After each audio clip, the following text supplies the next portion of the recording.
Nous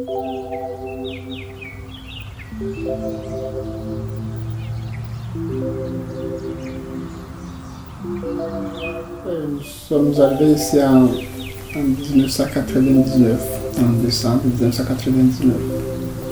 Un certain 12 décembre. Oui. Il neigeait, hein, quand on est arrivé. Ouais. C'était en hiver. Oui, c'était en hiver, un choc. Un choc.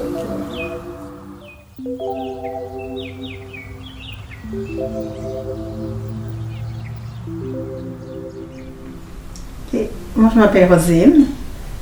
Et moi, c'est Euphrem. Okay. On est ici pour parler de notre vécu, de notre histoire, notre parcours jusqu'ici. Là, ça va faire bientôt, très bientôt, 26 ans qu'on est au Canada. Bientôt, là, très bientôt, le 12 décembre, ça va faire 26 ans qu'on est au Canada.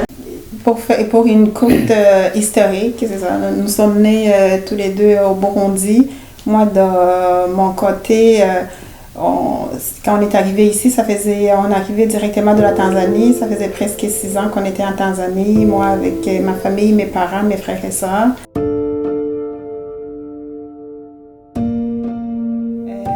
En fait, en 1993, il y a eu la guerre au Burundi, une guerre civile. On a quitté le pays. Moi, j'étais assez jeune, au début adolescence. On a quitté le pays, on s'est réfugié au Rwanda.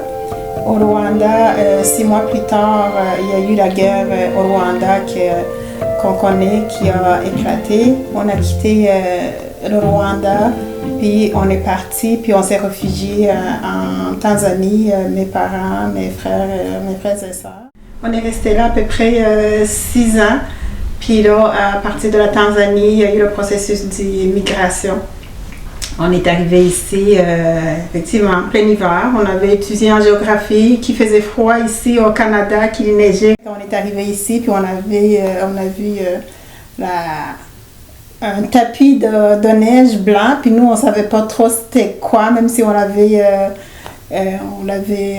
appris dans nos cours de géographie. Puis nous, la première chose, on s'est étonné, on se disait, il y a tombé du sel ici, on pensait que c'était comme un tapis de sel. Mais finalement, pour nous se rendre compte, puis on nous a expliqué que c'était la neige, que c'était quand même assez un choc culturel, puis de température, puis il faisait froid, puis on a appris tranquillement à se vêtir comme il faut.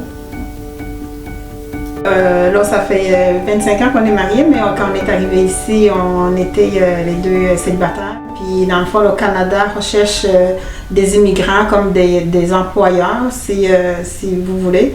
Fait que eux, ils ont des critères de sélection.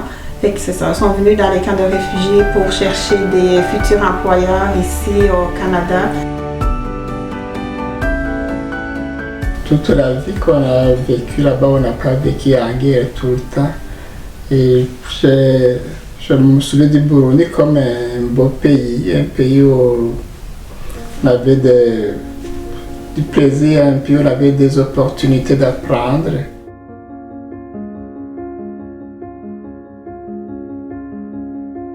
Il y a des dates qu'on n'oublie jamais.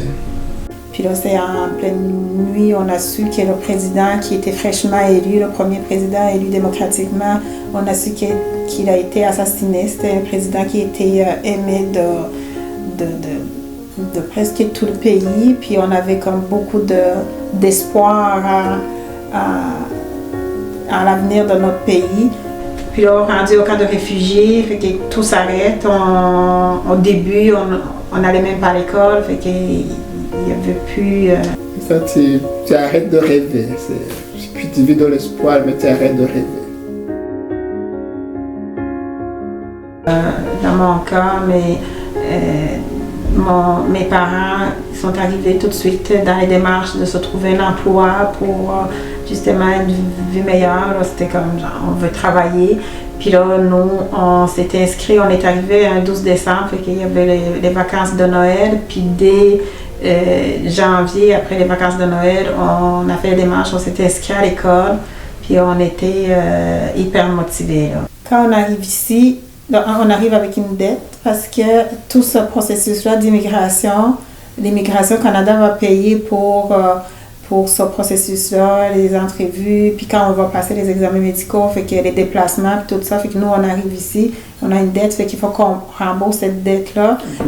Billet d'avion, justement, parce que nous, on n'a pas les moyens de payer ça. Fait que quand on arrive ici, il y a ça à rembourser, mais il y a comme l'aide de dernier recours qui nous donne le temps que nous, on se trouve un emploi, puis on vole de nos propres ailes. Mettons les premiers mois où ils vont nous donner comme l'aide de dernier recours, puis après ça, on se trouve un emploi assez rapidement pour voler de nos propres ailes.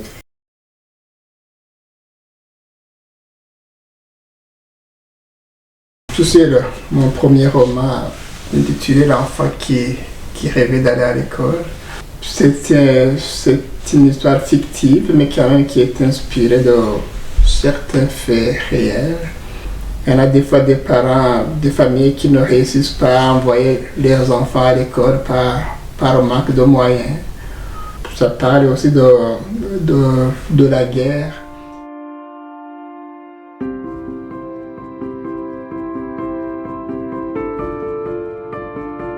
Si, mettons, il y a 26 ans, quand on était au camp de réfugiés, j'aurais jamais pensé qu'un jour je serais comme dans un pays que je crains pas pour ma sécurité, puis que j'aurais terminé mes études, mon université, puis avec un emploi stable, puis avec une vie stable. Oui, on a travaillé fort pour rattraper le retard, si tu veux, mais oui, oui, on est très fiers. Et aujourd'hui, je suis fier du chemin que j'ai parcouru.